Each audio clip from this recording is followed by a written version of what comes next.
Introduction மாதிரி சொல்றேன். இது மாதிரி 2-3 கிளைங்கிற ஒரு பிரான்ச்சை செலக்ட் பண்ணிக்குவோம்.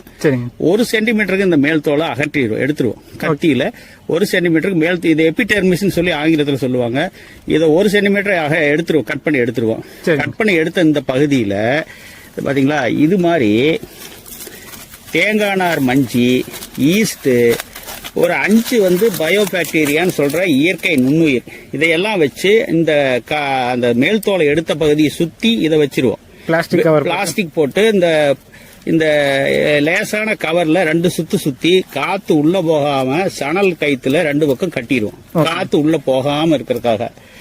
இது ஏன் காத்து உள்ள போகாம இருக்கிறதுக்கு கட்டுறேன்னு சொன்னீங்கன்னா, இந்த பகுதி ஈரப்பதம் அப்படியே இருக்கணுங்கிறதுக்காகத்தான். காத்து உள்ள போகாத அனுமதிக்காத இருந்தோம்னா அந்த ஈரப்பகுதி அப்படியே இருக்கும்.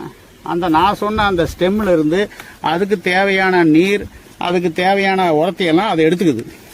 இதுக்கு மேல நாங்க என்ன பண்ணணும் கேட்டீங்கன்னா, இது மாதிரி ஒரு அலுமினியம் ஃபாயில், சிகரெட் பாக்கெட்டுக்குள்ள இருக்கு, பார்த்துருப்பீங்க.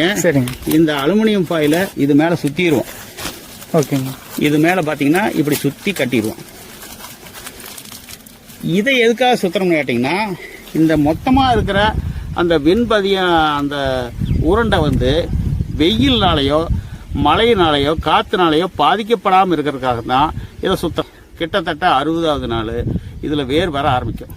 அதாவது இளம் பச்சை நிறத்துல நூற்றுக்கணக்கான வேர்கள் அதுல ஃபார்ம் ஆகும். இந்த வேர் ஃபார்ம் ஆகிறத நம்ம எப்படி தெரிஞ்சுக்கணும் கேட்டீங்கன்னா, அந்த 60 நாள் கழிச்சு இந்த அலுமினியம் ஃபாயிலை ஓபன் பண்ணோம்னா அந்த வேர் பகுதி நம்மளுக்கு நல்லா தெரியும்.